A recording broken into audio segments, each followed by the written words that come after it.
నమస్తే, welcome to 99 TV time to ask ప్రోగ్రామ్కి స్వాగతం. సీనియర్ జర్నలిస్ట్ సాయికృష్ణ గారితో. నమస్తే సాయికృష్ణ గారు. నమస్తే అండి. ఈరోజు ఒక అనివార్యత మనల్ని ఈ మ్యాపుల దాకా తీసుకొచ్చింది. ఏంటో ఆ జలసంధి దగ్గరే ఎందుకు వచ్చి ఆగిపోతుంది అమెరికా?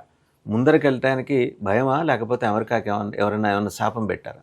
అక్కడికి వెళ్తే అమెరికా మళ్ళీ తిరిగి వెనక్కి రావటం కష్టం. America in the sense America యుద్ధ నౌకలు కావచ్చు, వాళ్ళ సైన్యం కావచ్చు. అక్కడ ఇరాన్కున్న బలం ఏంటి? నీళ్లలో కొందరికి బలం, నీళ్ళలో దిగితే కొందరికి బలం ఉంటుంది, ముస్లిం మాదిరి. అలాగే ఇరాన్ బహుశా ద్విచరమై ఉండొచ్చు. అటు భూమి మీద నీటిలోనూ కూడా తన విన్యాసాలు ప్రదర్శిస్తూ వస్తుంది. అంతగా ఇరాన్ తన బలాన్ని ప్రదర్శిస్తున్న ఆ జలసంధి వెనుక ఉన్న రహస్యాన్ని ఇంతవరకు ఎవరైనా ఛేదించారా, లేకపోతే ఆ బలం కేవలం ఇరాన్కే సొంతమా? ఎందుకంటే ఈ ప్రయత్నం ఇంతవరకు తెలుగు మీడియాలో ఎవరు చేయలే. పూర్తిగా మనం లోతుల్లోకి వెళ్ళి సముద్ర గర్భంలోకి, ఆ జలసంధి గర్భంలోకి వెళ్ళి చేస్తున్న ప్రయత్నం. బోల్డెన్ రహస్యాలు దాక్కున్నాయి. కొన్ని రెవల్యూషనరీ గార్డ్స్ బయటికి రివీల్ చేశారు, రివీల్ చేయనివి కూడా కొన్ని ఉన్నాయి. అవి ఇక్కడ చేయించే ప్రయత్నం. ఎస్ అండి, ఖచ్చితంగా. యాక్చువల్లీ ఈ కరెక్ట్గా ఎక్కడెక్కడ ఏ స్పాట్స్ ఉన్నాయి, ఎక్కడెక్కడ ఏ స్ట్రాటజిక్ పాయింట్స్ ఉన్నాయి, అవన్నీ కూడా నేను ట్యాగ్ చేయడానికి ఆల్మోస్ట్ ఒక నైట్ అంతా స్పెండ్ చేశాను దీని మీద. గూగుల్ ఎర్త్లో మనం ఇప్పుడు చూస్తున్నాము. ఎస్, ఖచ్చితంగా 100% ఒక ఇంటర్నేషనల్ వార్ ఎక్స్పర్ట్స్ మాట్లాడుతున్నటువంటి వాటిని, అక్కడక్కడ అనాలిసిస్ని బేస్ చేసుకొని వాటిని మ్యాప్స్లో నేను మీకు చూపించే ప్రయత్నం చేస్తూ ఉన్నాను. సో ఇది పర్షియన్ గల్ఫ్ మనందరికీ తెలిసిందే. సో ఇక్కడ ఇది పర్షియన్ గల్ఫ్. ఇప్పుడు అమెరికా నిన్న రాత్రి ఈ ఐలాండ్ పైన దాడి చేసింది. ఖర్గ్ ఐలాండ్ అంటారు. ఈ ఖర్గ్ ఐలాండ్ పైన నిన్న దాడి చేసింది. నేను కొంచెం జూమ్ చేస్తున్నాను. ఈ ఖర్గ్ ఐలాండ్లోనే సుమారు 90% ఇరాన్కి సంబంధించినటువంటి ఆయిల్ ఇక్కడ నుంచే ప్రొడక్షన్ ఉంటుంది. మీరు చూడొచ్చు ఇక్కడ ఆయిల్కి సంబంధించిన ఇవన్నీ ఆయిల్ ప్లాంట్ కనబడుతుంది మీకు. మొత్తం ప్రొడక్షన్ ప్రొడక్షన్ అంతా ఉంటుంది. 90% అంటున్నారు ఎక్స్పోర్ట్స్ లో ఇరాన్కి సంబంధించి. But yeah, subject I mean numbers మారచ్చు. బట్ ఈ ఖర్గ్ ఐలాండ్ లో ఉన్నటువంటి మిలిటరీ బేసెస్ మీద అమెరికా దాడి చేసింది. డొనాల్డ్ ట్రంప్ ఏమంటాడంటే, మేము కావాలని మిలిటరీ బేసెస్ మీదనే దాడి చేశాము, అంతేగాని మేము కనుక అక్కడ ఆయిల్ రిజర్వ్స్ వాటి మీద దాడి చేస్తే మీరు చాలా ఇబ్బంది పడతారు, అందుకోసం వదిలేసాము అని చెప్తున్నాడు. ఒకవేళ మీరు హార్మూజ్ జలసంధిని ఇప్పటికీ కూడా అట్లాగే చోక్ చేయకుండా మీరు దాన్ని వదిలేస్తే మేము మిమ్మల్ని క్షమించి వదిలేస్తామనేది ట్రంప్ చెప్తున్నమాట. యా, బట్ ఇంకొక మాట ఏంటంటే, మొన్న విపరీతమైన స్ట్రైక్స్ చేశాం మేము ఇరాన్ లో చేసిన స్ట్రైక్స్ లో మేము పవర్ గ్రిడ్స్ మీద అటాక్ చేయలేదు. పవర్ గ్రిడ్స్ మీద కనుక అటాక్ చేసి ఉంటే ఇరాన్ ఈ రోజు అంధకారంలోకి పోయి ఉండేది.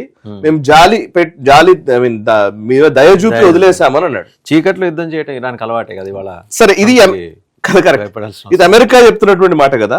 సో అమెరికా ఇప్పటికే చాలా విధ్వంసం చేసింది ఇరాన్ లో, అయినా కూడా అమెరికా గెలవలేదు అనే పరిస్థితి చాలా స్పష్టంగా కనబడుతోంది. సరే, మేమంతా దాడి చేశాము, అరగంటలో మేము నాశనం చేస్తాము అని చెప్పినటువంటి అమెరికా ఇవాళ అమెరికాకు సంబంధించినటువంటి 2500 వార్షిప్స్ పంపిస్తున్నారు, మెరీన్స్ ని.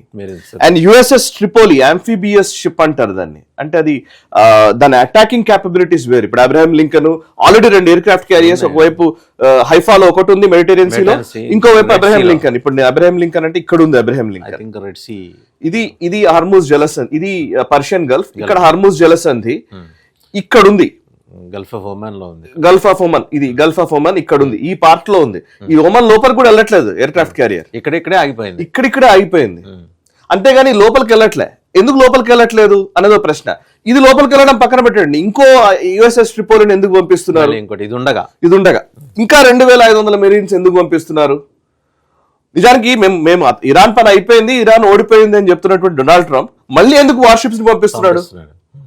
ఇది అసలు ప్రశ్న. అండ్ ఇరాన్ ఇస్తున్న సమాధానం చాలా ఆసక్తికరంగా ఉంది. ఇరాన్ సంబంధించినటువంటి సెక్యూరిటీ చీఫ్ అలీ లారిజాని అతని పేరు. అతనేమి ఇచ్చాడంటే, అసలు మీరు మా పవర్ గ్రిడ్స్ మీద అటాక్ చేస్తారంటున్నారు కదా, చేసి చూడండి అంటున్నాడు.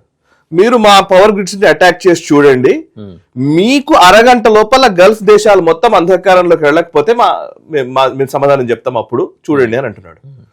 అండ్ అంతేకాదు, ఆయన అంటున్నది ఏంటంటే, మీరు మా మీద దాడి చేస్తాము, జాలితో మేము దయ చూపించాము మీరు అంటున్నారు కదా. సో మా మీద దాడి చేస్తూ మీరు రష్యా దగ్గరికి వెళ్ళి మాట్లాడుతున్నారు. అవును, పుతిన్తో మాట్లాడి మీరు కొనుక్కోండి ఆయిల్ అమ్మండి అందరికి, మిగతా క్రైసిస్ వస్తోంది అని చెప్తున్నారు. హిపోక్రసీ మీది అని చెప్పి వాళ్ళు అంటున్నారు. అండ్ ఇంకోటి, ఇరాన్కి అంత క్యాపబిలిటీ ఎక్కడిది? ఇంకో మాట ఏంటంటే మీరు మా పవర్ బిగ్ క్వశ్చన్ అండి నిజంగా. అదే ఇప్పుడు నేను ఎక్స్ప్లెయిన్ చేయబోతున్నాను.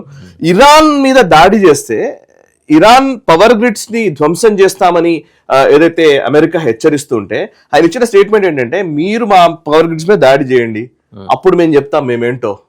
మీ గల్ఫ్ దేశాల్లో ఉన్నటువంటి అన్ని దేశాలు, గల్ఫ్ దేశాలు అన్ని కూడా అంధకారంలోకి వెళతాయంటున్నాడు. ఒకటి. రెండు, మీరు మాది అంధకారంలో పెడతా అంటారు కదా, చీకట్లో మేము చాలా ఈజీగా యుద్ధం చేయగలం, సో చీకట్లో ఇంకా ఎక్కువ మిమ్మల్ని విధ్వంసానికి సృష్టించగలం అని అంటున్నాడు. చెప్తాను మీకు. ఇప్పుడు మీకు ఇది తెలియాలి అని అంటే ఫస్ట్ ఇక్కడ ప్రేక్షకుల కోసం ఇది పర్షియన్ గల్ఫ్, ఇక్కడ హర్ముజ్ జలసంధి ఉంది. ఇది కరెక్ట్ గా 33 కిలోమీటర్ల స్ట్రెచ్, అంటే నారో స్ట్రెచ్. ఇక్కడికి రాగానే 33 కిలోమీటర్లు ఇక్కడ ఇది 33 కిలోమీటర్లు. సో ఇక్కడ నుంచి బయటకు వెళ్ళాలి షిప్స్ అన్ని కూడా. ఓకే, సో ఇప్పుడు ఇక్కడ నేను రెడ్ లో చూపించినవన్నీ కూడా ఇరాన్ కంట్రోల్లో ఉన్నాయి. ఇవన్నీ ద్వీపాలు, చిన్న చిన్న ద్వీపాలు ఉంటాయి, ఐలాండ్స్. నేను వాటిలోకి వస్తాను. వాటిలోకి రాకముందు మీకు ఒక ఇంట్రెస్టింగ్ విజువల్ చూపించాలి. ఇది ఇరాన్ కి సంబంధించినటువంటి ఈగల్ 44 హైబ్రిడ్ బేస్ అంటారు. హైబ్రిడ్ బేస్, ఎయిర్ బేస్ కాదు, మిలిటరీ బేస్ కాదు, హైబ్రిడ్ బేస్ అంటే ఏంటో మీకు ఇక్కడ జస్ట్ జూమ్ ఇన్ చేస్తే అర్థమవుతుంది.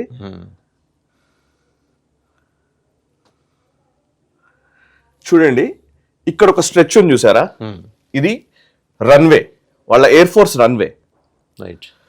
రన్వే ఓకే, చాలా రన్వేలు ఉంటాయి, రన్వేని కొట్టడం కష్టం కాదనుకుంటారు. ఇక్కడ వాళ్ళ ఈగల్ 44 హైబ్రిడ్ బేస్, ఇది మిలిటరీ బేస్. మీరు చూడొచ్చు ఇక్కడ కొంచెం జూమ్ చేస్తున్న కొద్దీ వాళ్ళ ఎస్టాబ్లిష్మెంట్ కనబడుతుంది, ట్రక్స్ అన్ని ఆగిపోయి వాళ్ళ ఎస్టాబ్లిష్మెంట్ మొత్తం కనబడుతుంది, రైట్. సో ఇక్కడే మీరు చూస్తే ఈ ఎయిర్ బేస్ నుంచి, ఈ ఎయిర్ ఫోర్స్ రన్వే నుంచి ఇది రోడ్, ఇది ఎయిర్ ఫోర్స్ రన్వే కదా. ఇప్పుడు ఇది ఎయిర్ ఫోర్స్ రన్వే, రన్వే నుంచి ఇట్లా రోడ్ కిందకి వస్తుంది, కిందకి రాగానే ఇక్కడ ఆగింది, ఇక్కడ కట్ అయింది. ఇది ఒక కొండ ఉంది, కొండ నుంచి టన్నెల్ తీసుకున్నారు, దిగువ నుంచి ఒక టన్నెల్ వచ్చింది, ఇక్కడ ఒక టన్నెల్ వచ్చింది, ఇక్కడ ఒక టన్నెల్ వచ్చింది, చూసారా. టన్నెల్ స్పెసిఫిక్ గా కనబడుతుంది మనకు, టన్నెల్ ఎంట్రీ ఇది ఇక్కడ కూడా కదా. ఈ టన్నెల్ నుంచి కిందకి రోడ్ తీశారు, రోడ్ కిందకి వెళ్తూ ఉంటే రెండుగా విడిపోయింది. విడిపోయిన తర్వాత ఇక్కడ వాటర్ ఉంది, కంప్లీట్ వాటర్ లోకి వెళ్ళిపోయింది. ఎక్కడికి వెళ్ళింది? సో ఇక్కడికి మరి ఇటు నుంచి ఎటు వెళ్తుంది? ఎయిర్ బేస్ నుంచి, ఎయిర్ బేస్ నుంచి లోపలికి ఎలా వెళ్తున్నారు అసలు? సో డిఫరెంట్ ఇంజనీరింగ్, ఇది డిఫరెంట్, ఎగ్జాక్ట్లీ. సో ఇది ఈవెన్ ఇంటర్నేషనల్ వార్ ఎక్స్పర్ట్స్ ని కూడా ఆశ్చర్యానికి గురి చేస్తున్నటువంటి అంశమే ఇది. ఈగల్ 44 హైబ్రిడ్ బేస్ అనేది చాలా ఇంపార్టెంట్ ప్లేస్ వాళ్ళకి. మీరు చూస్తే వాళ్ళ టన్నెల్స్ నిర్మాణం, ఈ ప్రాంతం అంతా కూడా ఇక్కడి నుంచి ఎక్కడి వరకు టన్నెల్స్ ఉన్నాయో తెలియట్లే, ఎటు నుంచి ఎటువైపు ఉన్నాయో తెలియట్లే. బినీత్ ద సీ కూడా ఉండొచ్చు, ఎగ్జాక్ట్లీ అండర్ వాటర్ టన్నెల్స్ ఉన్నాయి. ఇక్కడ దాకా వస్తే ఇంకా బినీత్ ద సీ. ఇప్పుడు మీరు విజువల్స్ లో చూడొచ్చు, మనము IRGC రిలీజ్ చేసిన విజువల్స్ వీడియో ప్లే చేద్దాం. అందులో టన్నెల్స్ లోపల చిన్న చిన్న షిప్స్ పెట్టుకొని ఉన్నారు. ఆ షిప్స్ నుంచి డ్రోన్స్ లేదా మిజైల్స్, బాలిస్టిక్ మిజైల్స్ క్యారీ చేసే కేపబిలిటీస్ పెట్టుకున్నారు. అంటే న్యూక్లియర్ వెపన్స్ కూడా క్యారీ చేయొచ్చు వాళ్ళు, బాలిస్టిక్ మిజైల్స్ ని కూడా. ఇప్పుడు చూస్తే ఇది ఇక్కడ మీరు ఇందాక చూపించిన ఈగల్ 44 హైబ్రిడ్ బేస్, ఇది మనకు ఒక శాటిలైట్ లో కనబడుతోంది. శాటిలైట్ లో కనబడకుండా క్యామఫ్లాజ్ చేసినటువంటి బేసెస్ ఎన్నున్నాయో తెలియదు, ఇదొకటి. రెండోది, ఇప్పుడు ఎందుకు అమెరికన్ ఎయిర్ క్రాఫ్ట్ క్యారియర్ ఇక్కడ ఉందండి, గల్ఫ్ ఆఫ్ ఒమన్ లో ఉంది, ఇటు నుంచి లోపలికి రావట్లే. ఎయిర్ క్రాఫ్ట్ క్యారియర్ లోపలికి వచ్చి వీళ్ళ మీద విరుచుకు పడొచ్చు, కానీ చేయట్లే. ఎందుకు అని అంటే కనుక, ఇప్పుడు మీరు వాళ్ళు దాడి చేసింది కూడా ఎక్కడ, ఇందాక నేను చూపించిన కర్గ్ ఐలాండ్ మీద దాడి చేశారు వాళ్ళు, రైట్. కర్గ్ ఐలాండ్ ఒకటి కొంచెం ఈజీగా ఇక్కడ నుంచి అటాక్ చేయగలుగుతారు. బట్ ఇక్కడ ఎన్ని ఐలాండ్స్ ఉన్నాయో చూడండి మీరు. ఇక్కడ ఉన్న ఐలాండ్స్ చూపిస్తాను నేను. ఇప్పుడు మనకు మర్చెంట్ నేవీలో వెళ్లే వాళ్ళు కొంతమంది ఇంటర్వ్యూస్ చేశారు కొన్ని ఛానల్స్. వాళ్ళు చెప్తున్నది ఏంటంటే, మర్చెంట్ నేవీ కెప్టెన్స్ వాళ్ళు చెప్తున్నది ఏంటంటే, ఈ హార్ముజ్ జలసంధి ఈ ప్రాంతంలో వాటర్స్ చాలా సైలెంట్ గా, అంటే ఎక్కువ అలజడి ఉండదంట అక్కడ వాటర్స్ లో. And at the same time వాళ్ళు ఏం చేస్తారంటే, సదరన్ పార్ట్, ఈ పార్ట్ ఇది ఒమన్ కి సంబంధించినటువంటి పార్ట్, ఇది ఈ సౌత్ వైపే ఉండడానికి ఇష్టపడతారట, అసలు నార్త్ వైపు వెళ్ళరట. మన షిప్స్ కూడా మనం 33 కిలోమీటర్ల స్ట్రెచ్ అనుకుంటాం కదా, 33 కిలోమీటర్ల స్ట్రెచ్ లో ఆ పైనుంచి వెళ్ళడానికి ఇబ్బంది పడతారు. ఎందుకంటే ఇక్కడ నుంచి ఎప్పుడు నావల్ వాళ్ళ ఫ్లీట్ ఎవరైనా దాడి చేస్తారేమో, ఏమన్నా అవుతుందేమో అనే భయంతో అందరూ ఏం చేస్తారంటే, ఇది చాలా కాలంగా జరుగుతుందంట, మర్చెంట్ నేవీ కెప్టెన్స్ చెప్తున్నమాట, సదరన్ పార్ట్ నుంచే వెళ్తారు. ఇప్పుడు హౌతీస్ కింద యమన్ లో ఉన్నది ప్రాబ్లం, ఒమన్ లో కాదు. బట్ ఇక్కడ నుంచే పోవడానికి ట్రై చేస్తారంటే స్మూత్ మూమెంట్ కొంచెం బెటర్ అని పోతారు. అందులోనూ వాళ్ళు చెప్పేది ఏంటంటే, ఈ అబు మూసా అనే ఐలాండ్ చుట్టుపక్కల కూడా వెళ్ళొద్దు అని చెప్పేసి మర్చెంట్ నేవీకి సంబంధించిన వాళ్ళు భావిస్తూ ఉంటారు. ఇది చాలా మోస్ట్ డేంజరస్ ప్లేస్. ఓకే, ఇక్కడ ఇరాన్ కంట్రోల్లో ఉంది ఇది. ఇక్కడ వాళ్ళ నావల్ ఫ్లీట్స్, బేసెస్ ఇవన్నీ ఉన్నాయని తెలుస్తోంది. ఓకే, ఇప్పుడు మీరు చూడొచ్చు, ఇక్కడ జూమ్ చేస్తే చూడండి, ఇది ఎయిర్పోర్ట్ రన్వే ఉంది. ఓకే, యాక్చువల్లీ దీన్ని యుఏఈ మాది అని క్లెయిమ్ చేస్తోంది. యుఏఈ క్లెయిమ్ చేస్తుంది మాది అని, కానీ ఇరాన్ కంట్రోల్లోనే క్యాప్చర్డ్ దిస్, వాళ్ళ కంట్రోల్లోనే ఉంది చాలా సంవత్సరాలుగా. మీకు యుఏఈ ఏంటి? ఇప్పుడు ఇది దుబాయ్. ఇవాళ దుబాయ్ ఎంత వల్నరబుల్ గా ఉందో అర్థమవుతుంది. దుబాయ్ లో రియల్ ఎస్టేట్ ఇన్వెస్ట్మెంట్లు అవి ఇవి మాట్లాడుతున్నాం కదా, నిజానికి ఖతార్ తో పోల్చితే దుబాయ్ వల్నరబుల్. దుబాయ్ చాలా దగ్గరలో ఉంది వాళ్ళ బేసెస్ కి. ఈ పాయింట్స్ కి దగ్గరలో ఉంది దుబాయ్. ఇరాన్ కంట్రోల్లో ఉన్న పాయింట్స్. ఖతార్ ఇక్కడ ఉంది, పర్వాలేదు కొంచెం. మిగతా దేశాలన్నీ కొంచెం నయం, బహ్రెయిన్ కొంచెం నయం. బట్ ఇది చూడండి, దుబాయ్ చాలా దగ్గరలో ఉంది. అందుకే దుబాయ్ ఇస్ మోస్ట్ ఇప్పుడున్న పరిస్థితులు రసాల్ ఖైమా, యుఏఈ అండ్ ఇటు దుబాయ్ ఇవన్నీ కూడా వల్నరబుల్ గా ఉన్నాయి. అందుకే వాళ్ళు వచ్చి డైరెక్ట్ గా అటాక్ చేయగలుగుతున్నారు. ఇప్పుడు ఈ అబూ ముసా, ఇక్కడ ఉన్నటువంటి ఐలాండ్స్ పేర్లు చెప్తాను. సిరి అని ఒక ప్లేస్ ఉంది, ఇది ఐలాండ్, ఇది ఇరాన్ కంట్రోల్లోనే ఉంది. అబూ ముసా ఇరాన్ కంట్రోల్లోనే ఉంది. లెస్సర్ తుంబ్ అని ఒకటి, గ్రేటర్ తుంబ్ అనేది, ఈ రెండు వాళ్ళ కంట్రోల్లోనే ఉన్నాయి. అండ్ ఇక్కడ ఇది అన్టైటిల్ ప్లేస్ బ్యాక్. ఇది యాక్చువల్లీ ఇక్కడ దానికి ఏం పేరు లేదు, కానీ ఇది కూడా ఇరాన్ కంట్రోల్లోనే ఉంది. ఈ ఐలాండ్స్ అన్ని ఇప్పుడు ఇరాన్ కంట్రోల్లోనే ఉన్నాయి. అంటే ఎంత డేంజరస్ గా ఉందో అర్థమవుతుంది. వాళ్ళు బందర్ అబ్బాస్ అంటారు, ఇది బందర్ అబ్బాస్. బందర్ అంటే వాళ్ళ దృష్టిలో యాక్చువల్లీ దీనికి మేజర్ గా బందర్ అంటే పార్సీ భాషలో పోర్ట్ అని అర్థం. అంతే. సో బందర్ అబ్బాస్ అనేది కీలకమైనటువంటి వాళ్ళది. సో హర్ముజ్ అనే ఒక ఐలాండ్, ఇది లరాక్ అనే ఒక ఐలాండ్, ఇవన్నీ ఐలాండ్స్ వాళ్ళ కంట్రోల్లోనే ఉన్నాయి. ఈ బందర్స్ ఎలా ఉంటాయో చూపిస్తాను మీకు నేను. గూగుల్ కొంచెం లోపలికి వెళ్తే చూస్తే, ఇప్పుడు ఇక్కడ చూడండి, కిష్ ఐలాండ్, బందరే లంగే, ఓకే, ఇవన్నీ. ఇక్కడికి వస్తే పోర్ట్స్ చూపిస్తాను. ఎంత చిన్న చిన్న పోర్ట్స్, కొన్ని పదుల సంఖ్యలో పోర్ట్లు ఉన్నాయండి. ఇది చిన్న స్ట్రెచ్. ఇక్కడ షిప్స్ డాక్ చేసి ఉంటాయి. ఇక్కడికి వస్తే ఇక్కడ ఒక పోర్ట్ ఉంటది చూడండి. ఇప్పుడు కనపడుతుంది, విజిబిలిటీ వచ్చినట్టు. ఇప్పుడు విజిబిలిటీ వచ్చింది. ఇక్కడ ఇదొక పోర్ట్. ఇక్కడ షిప్స్ చిన్న చిన్న బోట్స్ ఉన్నాయి. ఇది షిప్ ని వాటి గోడ ఒక అడ్డుకట్టలాగా. ఓకే, ఇక్కడ కొంచెం ముందుకెళ్తే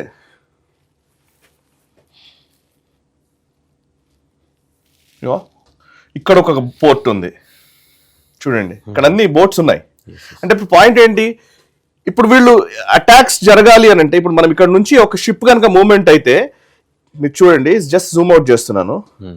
ఇక్కడ డాక్ అయినటువంటి బోట్స్, ఇక్కడ మూమెంట్స్ ఉంటే గనక వాళ్ళు ఎంతసేపట్లో వచ్చి అటాక్ చేయగలరు? వస్తారు, ఏముంది, చుట్టుముడతారు. ఆల్మోస్ట్ ఇక్కడ ఒక వలయం లాగా ఉంది, చుట్టుముడతారు. ఇప్పుడు మీరు ఇక్కడ ఉన్న అన్ని ఇక్కడ చూడండి, చిన్న అది ఇక్కడ ఒక చిన్న పోర్ట్ ఉంది. ఓకే, ఇట్లా మీదికి వెళ్తాయి, ఇక్కడ ఒక పోర్ట్ ఉంది. ఇవన్నీ బందర్స్ వాళ్ళవి. సో మీరు చెప్పాలంటే ఒక పదుల సంఖ్యలో ఉన్నాయి. అవి కాక బయట నుంచి వచ్చే ప్లేసెస్ తెలియదు. ఓన్లీ పోర్టే మనం కాన్సన్ట్రేట్ చేసి వీటినే కొడతామనంటే అది కూడా లేదు. ఇవి అంటే మీకు బయట కనిపిస్తుంది, బయటకు కనబడుతున్నాయి. నుంచి వచ్చి వాళ్ళు ఎటు నుంచి ఇప్పుడు మనకు తెలిసినాయి అని అంటే, of course yes, American intelligence కి లేకపోతే వాళ్ళ శాటిలైట్ సోర్సెస్ కి ఖచ్చితంగా తెలుసుంటాయి. ఇప్పుడు అవన్నీ ఉన్నాయి కాబట్టి ఇప్పుడు లోపలికి రావాలంటే భయపడే పరిస్థితి వచ్చింది. ఇప్పుడు మీరు అండర్ గ్రౌండ్ అన్నారు, నాకు ఇప్పుడు వాళ్ళ నుంచి కనెక్ట్ అయి ఉండొచ్చుగా underground. Exactly, underground ఇప్పుడు ఒక ఐలాండ్ కి ఇంకో ఐలాండ్ కి కనెక్ట్ అయి ఉండొచ్చు కదా. అండ్ అందులో ఇంకొక ఆప్షన్ ఏంటంటే, వాళ్ళు ఇప్పుడు ఇప్పటికే సీ మైన్స్ పెట్టారు ఇక్కడ. ఆ మైన్స్ కూడా ఎట్లా పెడతారంటే, చిన్న చిన్న బోట్స్ లో వచ్చేసి, మామూలుగా అయితే మైన్ లేయింగ్ షిప్స్ ఉంటాయి, లే చేస్తారు. ఆ మైన్ లేయింగ్ షిప్స్ లో ఇప్పుడు వీళ్ళు వచ్చేది ఏంటంటే, చిన్న చిన్న బోట్స్ లో వచ్చేసేసి మైన్స్ పెట్టేసి వెళ్ళిపోవచ్చు. ఇప్పటికి కొన్ని క్లియర్ చేసింది అమెరికా, లోపలికి రాకుండా అక్కడక్కడ క్లియర్ చేస్తారు, ఇక్కడే క్లియర్ చేశారు, ఇక్కడ దాకా క్లియర్ చేయలే ఇంకా. ఇప్పుడు దాంట్లో కూడా మైన్స్ లో కూడా ఇప్పుడు కొత్త ఆప్షన్స్, చాలా టెక్నాలజీ మారిపోయింది. గతంలో మైన్స్ ఎట్లా చేసేవాళ్ళు అంటే పేలేవి. గతంలో గ్రౌండ్ సర్ఫేస్ కి టచ్ అయ్యి ఒక చైన్స్ ద్వారా పైకి వచ్చేవి మైన్స్. సో ఆ మైన్ కి షిప్ తగిలింది అని అంటే పేలేది. ఇప్పుడు అది మాత్రమే కాదు, ఫ్లోటింగ్ మైన్స్ కూడా వచ్చేసాయి. అందులోనూ మళ్ళీ అంటే ఫ్రెండ్ అండ్ ఫో అంటారు. సో మన షిప్ ఏది, అండ్ శత్రువు షిప్ ఏది మనం నిర్ణయించవచ్చు, ఇది పేలాలంటే పేలుతుంది లేకపోతే లేదు, కంట్రోల్ చేయొచ్చు. అండ్ కొన్ని ఈ మధ్య కాలంలో ఆంఫిబియస్ డ్రోన్స్ వచ్చాయి, అది నీళ్ల పైన నీళ్ల లోపల నుంచి డ్రోన్ వెళ్ళగలదు అండ్ ఫ్లై చేయగలదు. విజువల్స్ అయితే కనిపిస్తున్నాయి. సో ఇప్పుడు డ్రోన్స్ తో దాడి చేయవచ్చు, మిజైల్స్ తో దాడి చేయవచ్చు. ఓకే, సో ఈ యుద్ధం మొత్తం కూడా పాత కాలంలో ఉన్నటువంటి యుద్ధం లాగా ఇప్పుడు లేదు. అమెరికా అక్కడే ఇబ్బంది పడుతుంది. కన్వెన్షనల్ వార్ఫేర్ కాదు ఇది, పూర్తి అసిమెట్రిక్ వార్ఫేర్, గెరిల్లాకి మించిన వార్ఫేర్ ఇది. అండ్ ఇంకొక చర్చ నడుస్తోంది ఏంటంటే, ఇవాళ ఇరాన్ అమెరికా మీద చేస్తున్నటువంటి దాడులు, అమెరికన్ బేసెస్ మీద జరుగుతున్నటువంటి దాడులు అన్ని కూడా అసిమెట్రిక్ వార్ఫేర్. వాళ్ళు ఇప్పుడు పైకి కనబడుతున్నటువంటి మిజైల్స్ తో వాటితో కొడుతున్నారు అంతే, కానీ నిజంగా ఎక్కడైతే పెయిన్ వస్తుందో, ఎక్కడైతే మేజర్ అటాక్ చేయగలుగుతామో అవి చేయట్లేదు ఇంకా. ఎందుకు అంటే వీళ్ళ మిజైల్స్ ని ఖర్చు చేయిస్తుంది, వీళ్ళకి ఇంకా ఎక్కువ ఎకనామికల్లీ వీళ్ళకు ఉన్నటువంటి క్యాపబిలిటీస్ అన్ని పోయేలాగా చేస్తున్నారు. వీళ్ళేముంది $20,000 తోటి డ్రోన్స్ తో కొడతారు. సో వీళ్ళ థర్డ్ కొడితే ఒక $1 million కావాలి ఒక షాట్ కి. అట్లా వాళ్ళు యూజ్ చేస్తూనే ఉన్నారు. వరకు అమెరికన్ కాంగ్రెస్ నుంచి కూడా వ్యతిరేకత. ఇప్పుడు మొన్న ఇరాక్ లో పేలిపోయిన అది ఫ్యూయల్ ఎయిర్ క్రాఫ్ట్ క్యారియర్, అది అవును, అది ఒకటి. ఈ రోజు అప్పుడు 98 నాటి ఖర్చు $39 million, ఈ రోజు అది $20 billion. సో అన్ని 5 పేలిపోయిన అంటున్నారు. మరి ఇప్పుడు మీరు అమెరికా కూడా ఏం చేయలేని పరిస్థితి. అమెరికా యుఎస్ ఇప్పుడు ఉక్రెయిన్ మీద డిపెండ్ అయ్యే పరిస్థితి. ఉక్రెయిన్ కి సంబంధించినటువంటి డ్రోన్స్ తీసుకొస్తున్నారు, ఆఫర్ చేస్తున్నాడు. ఎందుకు వీళ్ళు వాడుతున్నటువంటి డ్రోన్స్ అలాంటివి. సో ఇప్పుడు వల్నరబిలిటీస్ లెక్కేద్దాం మనం. సో ఇప్పుడు వీళ్ళకున్న క్యాపబిలిటీస్ తోటి ఇంత విధ్వంసం చేయగలుగుతున్నారు. మీరు అబ్జర్వ్ చేస్తే, మీరు చిన్నగా లాజిక్ చెప్తున్నాను నేను, ఇరాన్ ఇక్కడ ఉంది సార్, ఇజ్రాయెల్ ఇక్కడ ఉంది, రైట్? ఇది కదా ఇజ్రాయెల్ ఉన్న ప్లేస్. ఓకే, ఇజ్రాయెల్ ఇక్కడ ఉంది, ఇరాన్ తెహ్రాన్ ఇక్కడ ఉంది, ఇవన్నీ మేజర్ ఇఫ్సహాన్ ఇవన్నీ ప్లేసెస్ ఇక్కడ ఉంటాయి. ఇజ్రాయెల్ కి ఆల్మోస్ట్ అంటే ఇక్కడ నుంచి మిజైల్స్ కొట్టగలుగుతున్నారు వాళ్ళు. 2000 kilometer రేంజ్ మిజైల్ వాళ్ళ దగ్గర ఉన్నాయి. ఇజ్రాయెల్ దగ్గర డ్రోన్స్ తో అటాక్ చేయగలుగుతున్నారు. ఇప్పుడు ఇక్కడ నుంచి వాళ్ళు ఈ పార్ట్ లో మొత్తం అన్ని విధ్వంసం సృష్టించారు. ఆల్మోస్ట్ కువైట్, బహ్రైన్, ఇప్పుడు చూడండి Kuwait, Bahrain, Qatar, UAE, even Dubai మీద అటాక్ జరిగింది. ఇటువైపు వెళ్ళలేదు కానీ, బట్ చెప్తున్నాను ఇటువైపు మొత్తం దాడి జరిగింది. అండ్ ఇంకొకటి ఇప్పుడు వీళ్ళు చెప్తున్నది ఏంటి, మీరు ఇందాక నేను చూపించాను కదా ఖర్గ్ కి సంబంధించి ఐలాండ్, ఇక్కడ ఆయిల్ రిజర్వ్స్ ఉంటాయి. మేజర్ ఆయిల్ ప్రొడక్షన్ అంతా ఇక్కడే జరుగుతుంది. ఇరాన్ ఇది మీరు చూడొచ్చు, ఇరాన్ ఆయిల్ ప్లాంట్ ఇది, యాక్చువల్ ఆయిల్ వెల్స్ ఉన్నాయి చూస్తారు కదా. ఇవంతా కూడా మోస్ట్ ఆఫ్ ద ఇరాన్ కి సంబంధించినటువంటి ఎగుమతులు ఏవైతే ఆయిల్ సంబంధించి జరగాలో ఈ ఖర్గ్ నుంచి జరుగుతాయి. ఖర్గ్ లో మిలిటరీ బేసెస్ మేము అటాక్ చేసామన్నారు. ఇక్కడ మిలిటరీ బేసెస్ చూస్తే నావల్ బేసెస్, మీరు ఇక్కడ చూడండి, ఇక్కడ పోర్ట్ ఉంది. ఓకే, ఇక్కడ షిప్స్ డాక్ చేసి ఉన్నాయి. ఓకే, ఇది పెద్ద ఉన్నాయి. కొంచెం ముందుకు వద్దాం, ఇక్కడ ఒకటి ఉంటది, ఇది ఇక్కడ షిప్స్ ఉన్నాయి, ఇదొక మేజర్. సో ఈ రూట్ లో ఇప్పుడు ఇక్కడ ఒకటి ఉంది. నేను ఒక రాత్రంతా ఆల్మోస్ట్ నా కళ్ళు మొత్తం అన్నిటిని జూమ్ చేస్తూనే జరిగింది అనమాట.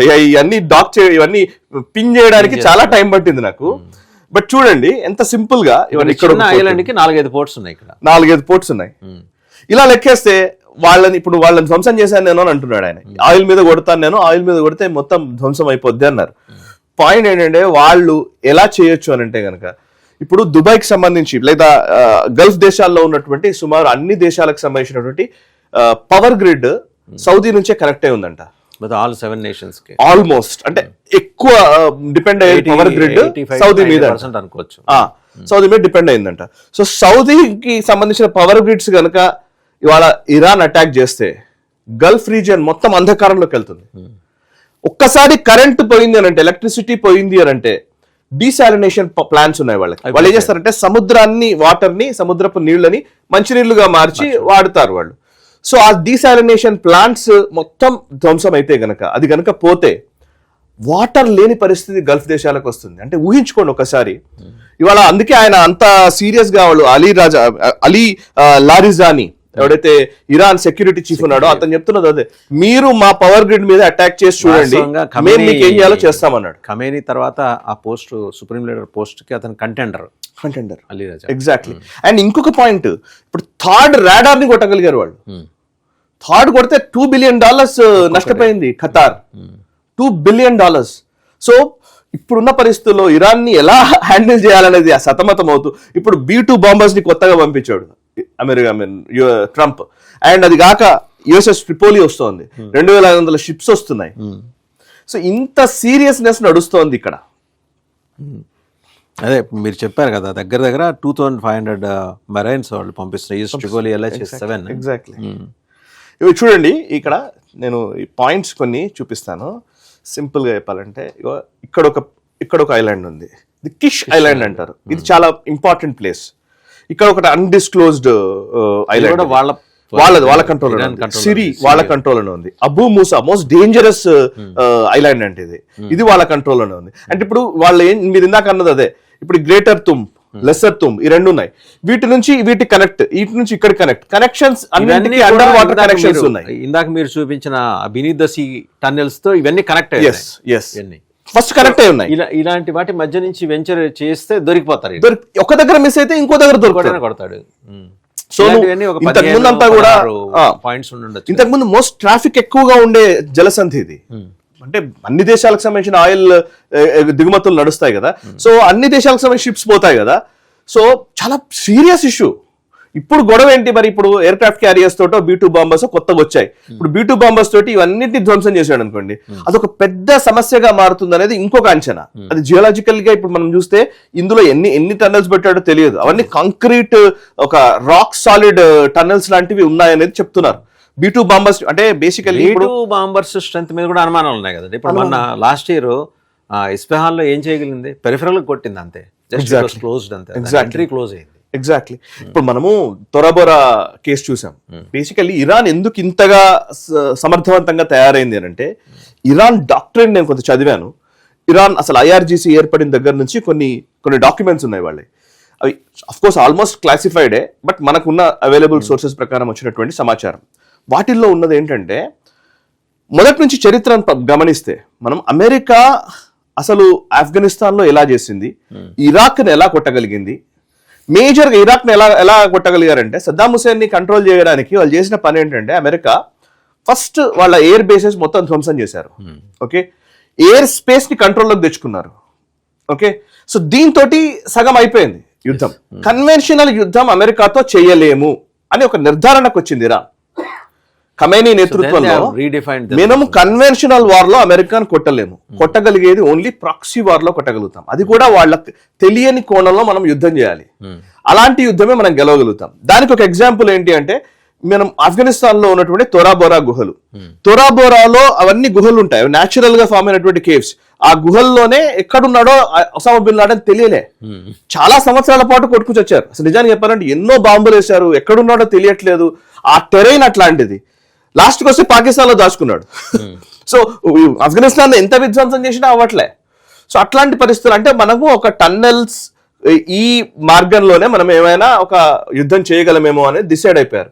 సో వాళ్ళకు ఉన్నటువంటి ఈ టెరైన్ ని కరెక్ట్ గా ఉపయోగించుకున్నారు. ఇప్పుడు టెరైన్ చూస్తే ఇదంతా కూడా చాలా రగ్డ్ నేల, ఒక రకంగా చెప్పాలంటే. ఈ నేలలోన మనం టన్నెల్స్ ని లేకపోతే బయటకి ఉపరితలానికి కనబడే శాటిలైట్స్ ద్వారానే వాళ్ళు యూజ్ చేస్తారు మొత్తం. అమెరికన్ ఫ్లీట్ అంతా కూడా వాళ్ళ అమెరికాకు సంబంధించినటువంటి ఇంటెలిజెన్స్ ని బేస్ చేసుకుని నడుస్తుంది. ఇంటెలిజెన్స్ అంతా ఎక్కువ శాటిలైట్ ఇమేజెస్ మీద ఆధారపడి. సో శాటిలైట్ కి అందకుండా మనం యుద్ధం నడపాలి అనేది వీళ్ళు పెట్టుకున్న డాక్ట్రైన్. సో శాటిలైట్ అందకూడదు అంటే ఏం చేయాలి? Under ground, under water. But వాళ్ళ ఇంజనీరింగ్ శైలి అండి అంత. ఇంకొక పాయింట్ ఉంది సార్ దీంట్లో. ఇప్పుడు మీరు ఇది చోక్ పాయింట్ అన్నాం కదా, వాళ్ళు దీన్ని ఎప్పుడో 30 ఏళ్ల క్రితమే వాళ్ళ డాక్టరైన్ లో నిర్వచించుకున్నారు. మనకు మేజర్ అస్త్రం, ఆయుధం ఏదైనా ఉందంటే అది హార్ముజ్ జలసంధి. సో ఈ హార్ముజ్ ని మనం ఆపగలిగితే ప్రపంచం మొత్తం ఒక్కసారిగా స్తంభించిపోతుంది. ఆబ్వియస్లీ మనం విజయం సాధిస్తాం. సో మన నెగోషియేషన్ కి వస్తారు. ఎంతమంది చనిపోయినా. ఇవాళ మళ్ళీ ఇంకోటి ఏంటంటే, మూడోది పొలిటికల్ గా వీళ్ళు రెజ్యూమ్ చేంజ్ అన్నారు.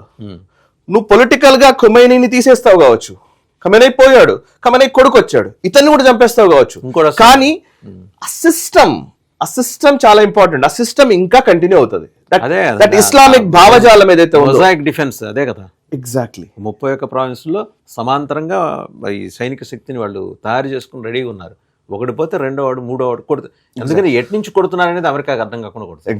ఎగ్జాక్ట్లీ. సో అందుకే ఇప్పుడు నిజానికి చెప్పాలంటే ఇవాళ సరే నేను మనం ఇరాన్ కి సపోర్ట్ అమెరికాకు సపోర్ట్ కాదు, బట్ యుద్ధం జరుగుతున్నటువంటి టైంలో యుద్ధం ఎవరి బలం ఎంత, ఎవరి బలహీనతలు ఏంటి, వాటి మీద మన అంచనా.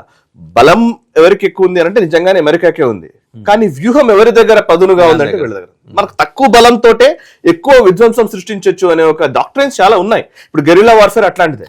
ఇప్పుడు శివాజీ సైన్యం చాలా తక్కువ, ఔరంగజేబ్ సైన్యం లక్షల్లో ఉండేది. బట్ శివాజీ ఔరంగజేబ్ ని నిలువరించగలిగాడు, ఆయన్ని ఓడించగలిగాడు, చాలా సందర్భాల్లో ఆయనతో ఫైట్ చేయగలిగాడు.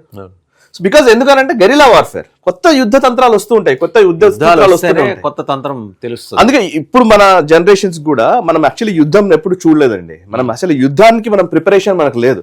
నిన్న నేను అక్కడ చదువుతున్నాను, ఇజ్రాయెల్ కి సంబంధించినటువంటి కొంతమంది వాళ్ళు అంటే ఒక థింక్ ట్యాంక్, నేను ఒక ఇంటర్నేషనల్ కాన్ఫరెన్స్ లో మాట్లాడినప్పుడు అక్కడికి వెళ్ళినప్పుడు ఒక థింక్ ట్యాంక్ సంబంధించిన ప్రతినిధులు నేను మాట్లాడుతున్నాను. ఇరాన్ లో ఉన్నారు, ఇజ్రాయెల్ లో ఉన్నారు. నేను ఇరాన్ వాళ్ళతో మాట్లాడుతున్నాను, ఇజ్రాయెల్ వాళ్ళతో మాట్లాడుతున్నాను. బట్ ఇజ్రాయెల్ నుంచి వస్తున్నటువంటి ఇన్పుట్ ఏంటంటే వాళ్ళు 10 రోజులు అవుతుంది, 12 రోజులు అవుతుంది, ఆల్మోస్ట్ అంతా బ్లాక్ చేసేసారు, ఆల్మోస్ట్ అందరూ బంకర్ లోనే ఉన్నారు.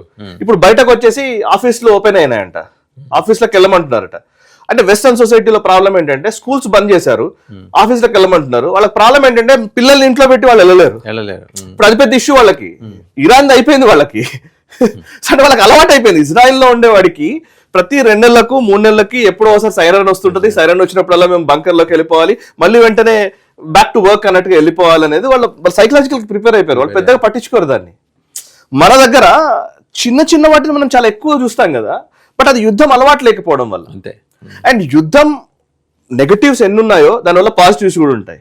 టెక్నాలజీస్ కొత్త కొత్త ఎమర్జ్ అవుతాయి. ఇప్పుడు ఈ దెబ్బతో ఏమైందంటే అమెరికన్ డిఫెన్స్ సిస్టమ్ అంతా ఏంటిది అనే దగ్గరకు వచ్చింది. కాస్ట్లీ అఫేర్ అయిపోయింది. టెక్నాలజీని శాసించిన అమెరికాకి కొరకరాని కొయ్యగా తయారైంది. ఎగ్జాక్ట్లీ. స్ట్రైట్ ఆఫ్ హార్మజ్ దాన్ని ఎలా అడ్రస్ చేస్తారండి అమెరికా? ఇప్పుడున్న పరిస్థితుల్లో అయితే ఇప్పుడు వాళ్ళు మరిగా మిలిటరీ పరంగానే చేయాలని డిసైడ్ అయిపోయినట్టుగా కనబడుతోంది. ఎందుకంటే వార్షిప్స్ పంపించడం కానీ, B-2 బాంబర్స్ ఇంకో 2-3 దిగాయంట అక్కడికి. ఎన్ని రానియండి, ఇక్కడే ఆగాలి కదా, గల్ఫ్ ఆఫ్ ఓమన్ అవతలే ఆగాలి. ఇప్పుడు అక్కడే ఏంటంటే ఇప్పుడు దాన్ని ఎస్కలేట్ చేసే ప్రయత్నం చేస్తున్నాడు ఈవెన్ డొనాల్డ్ ట్రంప్ అయినా. ఇప్పుడు ఫ్రాన్స్ వార్షిప్స్ దిగుతున్నాయి ఆల్రెడీ దిగి, అంటే యుఎస్ ఆపరేషన్ కదా. ఎగ్జాక్ట్లీ, సంబంధం లేదు.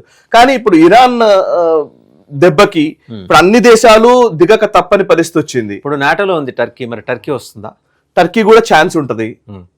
సో నాటో రావట్లేదు, ఇప్పుడు నాటో రావట్లేదు, ఇండిపెండెంట్ గా ఫ్రాన్స్ వస్తుంది. అంటే నాటో రావట్లేదు కానీ యుఎస్ యుద్ధంగానే యూరప్ చూస్తుంది దీన్ని. ఇది యుఎస్ యుద్ధం, ఇది ఇజ్రాయెల్ యుద్ధం అనేది చూస్తున్నారు. ఇది యూరప్ తన యుద్ధంగా ఎప్పుడు భావిస్తుంది అనేది మనం చూడాలి. ఆ ఎస్కలేషన్ ని బట్టి ఉంటది. డొనాల్డ్ ట్రంప్ ఆ మిత్రుల్ని కోల్పోయాడు. డొనాల్డ్ ట్రంప్ ప్లేస్ లో ఇంకెవరన్నా ఉంటే ఇవాళ యూరోపియన్ అన్ని అలైస్ అందరూ కలిసేవాళ్లే. ఇవాళ డొనాల్డ్ ట్రంప్ కాబట్టి వేరే అయిపోయింది. అండ్ డొనాల్డ్ ట్రంప్ ఆయన ఏం చెప్తున్నాడో జరుగుతున్న దానికి డిఫరెన్స్ ఉంది. ఫర్ ఎగ్జాంపుల్ ఒక గంట సేపు చాలు మాకు అయిపోయింది అని అంటాడు. మళ్ళీ నువ్వు ఎందుకు ఇవన్నీ వార్షిప్స్ పంపిస్తున్నావు ప్రశ్న. ఓకే, ఇప్పుడు ఆయన్నే చెప్తున్నాడు అయిపోయింది ఖమేనై. ఇప్పుడు ఈ రీసెంట్ గా ఏంటంటే మొస్తబా ఖమేనై ఉన్నాడు కదా, మొస్తబా ఖమేనై పైన $10 million ఏదో ప్రకటించారు రివార్డ్. ఆయన ఎక్కడున్నాడో ఆచూకీ చూపిస్తే $10 million ఇస్తామని. మరి మీ ఇంటెలిజెన్స్ ఏమైంది? So Mustafa Khamenei might be that is the offer to the Iranians అయి ఉండొచ్చు, ఎవరికైనా కావచ్చు. అంటే ఇప్పుడు వాళ్ళకి కూడా కావాలి, ఇప్పుడు మాకు ఇంటెలిజెన్స్ కావాలి, అక్కడ నుంచి తీసుకురావాలి ఇన్ఫర్మేషన్. అర్థం కావట్లేదు ఏం చేస్తుంది మరి. అంటే వెళ్ళు ఎక్కువగా బ్యాంక్ మొస్సాద్ మీదనే ఎక్కువ డిపెండ్ అయి ఉన్నారు. Mossad knows how to handle this. Mossad knows how to handle this. ఇప్పుడు నాకు అనిపించేది ఏంటంటే ఇది ఇంకా ఎస్కలేట్ అయితే ఇరాన్ గనక ఈ UAE గల్ఫ్ దేశాల మీద దాడి చేసి లేదా గల్ఫ్ దేశాలు వాళ్ళ మీద యుద్ధం జరిగితే, ఈ 2 దేశాల మధ్య కాన్ఫ్లిక్ట్ జరిగితే ఆబ్వియస్లీ ఇజ్రాయెల్ పెరుగుతుంది. ఈ కాన్ఫ్లిక్ట్ నుంచి ఇజ్రాయెల్ పెరగడానికి అవకాశం, గట్టి దేశంగా ఎమర్జ్ కావచ్చు ఖచ్చితంగా. ఇప్పుడు ఇంకో క్వశ్చన్ ఉంది ఇందులో. ఇప్పుడు వస్తున్నటువంటి ఫ్లీట్ అమెరికాకి సంబంధించినటువంటి USS ట్రిపోలి ఇవన్నీ వస్తున్నాయి కూడా ఎక్కడ నుంచి అంటే పసిఫిక్ ఓషన్ నుంచి వస్తున్నాయి. ముఖ్యంగా సౌత్ చైనా సీ అక్కడ నుంచి వస్తున్నాయి. అక్కడ యాక్చువల్లీ అక్కడ ఈ ఏరియా ఇప్పుడు మీకు జస్ట్ లెట్స్ గో హియర్, ఇది ఇప్పుడు ఇండియా ఇటువైపు ఉంది కదా, ఈ వైపు నుంచి వస్తున్నాయి.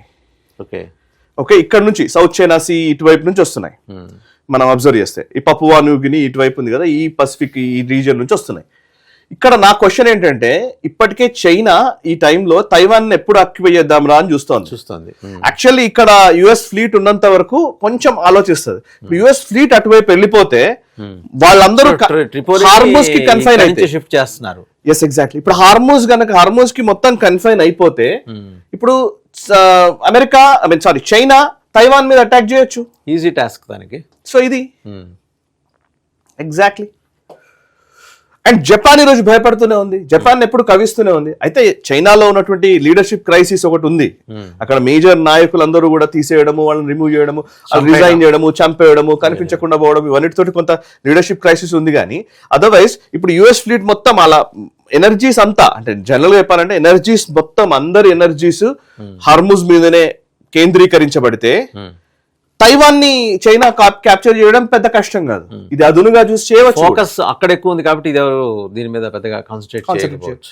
ఏదైనా జరగవచ్చు. ఇప్పుడు క్వశ్చన్స్ అన్ని ఇప్పుడు డొనాల్డ్ ట్రంప్ చేసిన అదేంటంటే ఆయన అన్ప్లాన్డ్ గానా లేకపోతే అర్థం కావట్లేదు, కానీ ఆయన చేసినటువంటి పనికి ఇప్పుడు అమెరికాని రంగంలోకి దింపి ఇరాన్ పైన దాడి చేసి విపరీతమైన ఒక అట్మాస్ఫియర్ ని క్రియేట్ చేయడంతో ఇప్పుడు ఈ ప్రపంచం మొత్తం ఇంకేం జరుగుతుంది అనే దాని మీదనే చర్చ నడుస్తోంది. ఓవైపు క్రైసిస్, ఆయిల్ క్రైసిస్, ఇంకోవైపు ఎకనామికల్లీ చాలా ఇప్పుడు మనం రెసెషన్ చూడబోతున్నాం. చాలా తక్కువ టైంలో చూడబోతున్నాం. రెసెషన్ మొదలవుతుంది, ఇన్ఫ్లేషన్ పెరుగుతుంది యుద్ధం జరుగుతున్నప్పుడు. ఆటోమేటికల్లీ ఇంకెక్కడన్నా వార్ ఫ్లీట్ ఇంకొకటి ఎక్కడన్నా ఓపెన్ అయింది అనుకోండి, ఇంకో ఫ్రంట్ ఓపెన్ అయింది అనుకోండి యుద్ధానికి సంబంధించి, మళ్ళీ అది ఇంకో సమస్య అవుతుంది. సో ఇప్పుడున్న పరిస్థితిలో ఇరాన్ అంత ఈజీగా వదిలేలా లేదు. లెట్స్ సీ ఏమవుతుందో.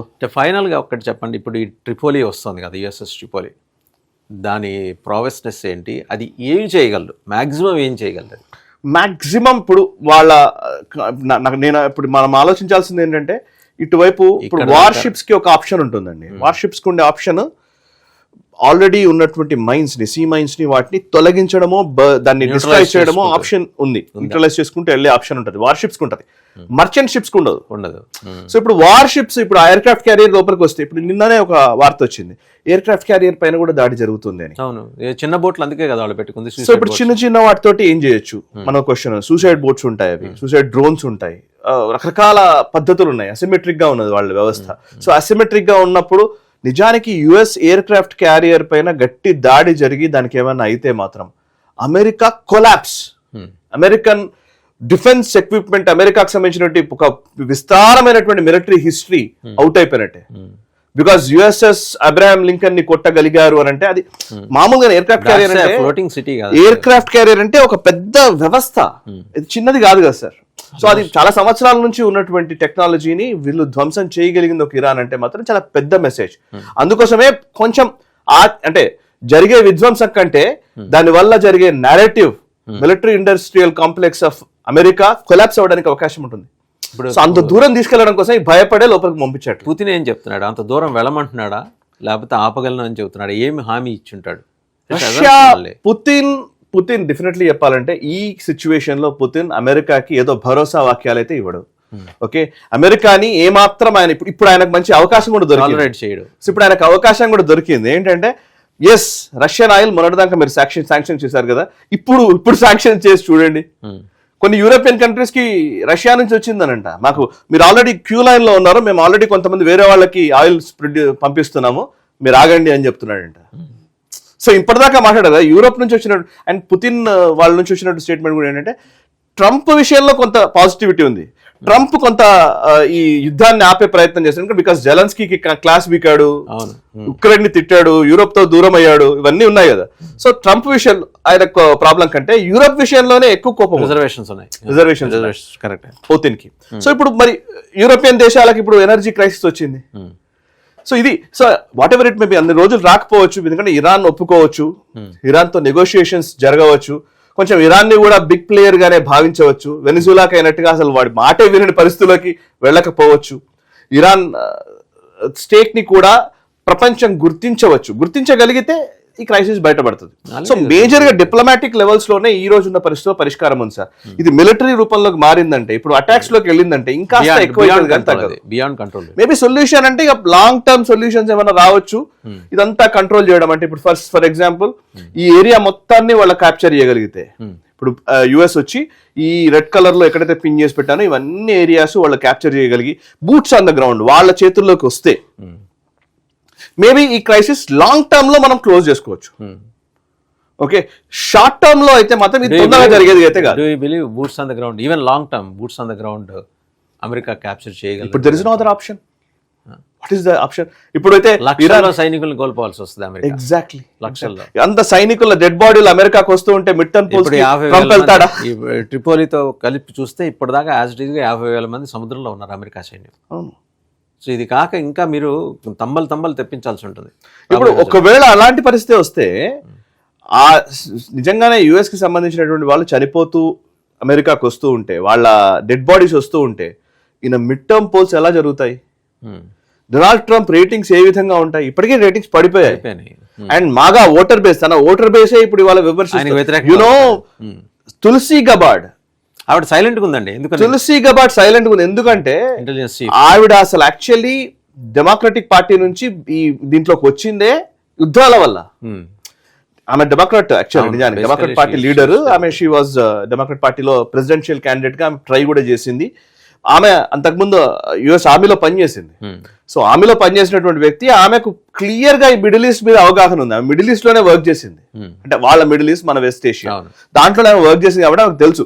ఇక్కడ ఈ డెమోక్రాట్స్ వల్ల యుద్ధం విపరీతంగా జరుగుతోంది, ఈ యుద్ధం వల్ల అమెరికా నష్టపోతోంది, ఈ యుద్ధం ఉండకూడదు అని భావనతోటి ఆమె బయటకు వచ్చింది.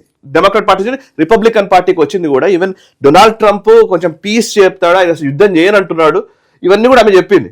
ఇవాళ అందుకే ఇంత యుద్ధం జరుగుతూ ఉంటే కామ్ గా ఉంది. ఒక statement all along this period అండి, these days she was just silent అండి. She was just silent. That's a point. So చూసాం కదా, అంటే వాళ్ళకున్న ప్రావెస్నెస్ని ఇరాన్ బయట ప్రపంచానికి తెలియకుండా ఎలా పెంచుకుంటూ వెళ్తుంది. సముద్ర గర్భంలో అండర్ వాటర్ టన్నెల్స్, ఆ అండర్ వాటర్ టన్నెల్స్ ఇరాన్ని చుట్టుముట్టిన చిన్న చిన్న దీవులకి, దాదాపు 25-30 దీవులకి కనెక్ట్ అయి ఉన్నాయి. అండ్ వాటి మధ్య నుంచి ఈ పాసేజ్ ఆఫ్ షిప్స్ ఉంటుంది. అమెరికాకి తెలుసు, అమెరికాతో పాటు ఇంకా మర్చెంట్ నేవీ తోటి అసోసియేట్ అయి ఉన్న దేశాలన్నిటికీ కూడా తెలుసు. బట్ ఎక్కువ భయం కానీ భీతావహ దుస్థితి కానీ అమెరికాగా ఉంది. ఆ షిప్ల మీద ఎట్టించైనా దాడి జరగచ్చు. ఇది మనం ఇందాక చూసిన దాంట్లో అయితే ఒక వీడియోలో కూడా చూసి ఉండొచ్చు. చిన్న చిన్న బోట్స్ని, షిప్స్ని న్యూక్లియర్ వార్ హెడ్స్ మోసుకెళ్ళగల, మిసైల్స్ని మోసుకెళ్ళగల, ఇది బ్యాలిస్టిక్ మిసైల్స్ మోసుకెళ్ళగల షిప్స్ని కూడా తయారు చేసి రెడీగా పెట్టుకున్నారు. అది IRGC, Islamic Revolutionary Guards Corps వాళ్ళు అఫీషియల్గా రిలీజ్ చేసిన వీడియో. అది వాళ్ళ ప్రావెస్నెస్. అది దీన్ని అండర్ ఎస్టిమేట్ చేసింది అమెరికా. సో ఎండ్ బెనిఫిషరీ మొత్తం యుద్ధంలో చూస్తే కనుక, అంటే మనం ఇప్పటికే కంక్లూజన్లోకి అరైవ్ కావట్లేదు రష్యా. ఎందుకంటే ఈ మొత్తం జరుగుతున్న పరిణామాలన్నీ రష్యాకు అనుకూలంగా మారబోతున్నాయి. పుతిన్ వైజ్ మ్యాన్ కాబట్టి, ఆయన దాదాపు 4 decadesగా he has been watching the entire scenario కాబట్టి యుద్ధాన్ని సద్దుమణిగేలా చేయడానికి ఆయనకున్న ప్రయత్నాలన్నీ ఆయన చేస్తారు. అమెరికాకి ఎక్కడ కత్తెర పెట్టాలో, ఇరాన్ని ఎలా సముదాయించాలో, దువ్వాలో, ఇలాంటి ఎక్స్ట్రా ఇంకా ఉన్న ఫోర్సెస్ని దీన్ని అనువుగా ఉపయోగించుకొని యుద్ధరంగంలోకి రావాలనుకున్న ఫోర్సెస్ని ఎలా నియంత్రించాలో తెలిసినవాడు కాబట్టి ఇవాళ గ్లోబల్ లీడర్గా Putin and at the same time సమాంతర ఆలోచన విధానం ఉన్న ప్రధానమంత్రి మోదీ, వీళ్ళిద్దరూ కలిస్తే దీనికి ఒక సొల్యూషన్ ఉంటుంది. మొన్న కూడా ఒక మన గల్ఫ్ కంట్రీస్కి చెందిన ఒక డిప్లొమాట్ అన్నారు, మోదీ గారు ఒక్క ఫోన్ కాల్ చేస్తే చాలు అని. ఆ ఫోన్ కాల్కి పుతిన్ శక్తి తోడైందంటే ఖచ్చితంగా యుద్ధం 10 రోజుల్లో దీనికి ఒక మీనింగ్ఫుల్ సొల్యూషన్ వస్తుంది. యుద్ధం ఆగిపోతుందని మనం చెప్పలేం, కానీ ఒక మీనింగ్ఫుల్ సొల్యూషన్ తాత్కాలిక వ్యవధికి ముందర ఈ సద్దుమణిగి ఎవరి సైన్యాన్ని వాళ్ళు ఉపసంహరించుకునేలా చేస్తుంది. గల్ఫ్ మొత్తాన్ని అంధకారంలోకి నెట్టేసేలాగా ఒకవేళ అమెరికా ప్రయత్నిస్తే తానేంటో, తన పవర్ ఏంటో, అంధకారంలో ఉండి పోరాడగల తన సత్తా ఏంటో ఇరాన్ చూపించాలనుకుంటుంది. అక్కడ దాకా ట్రంప్ తీసుకెళ్తాడా, లేకపోతే మర్యాదగా దిగొస్తాడా, వేచి చూడాలి.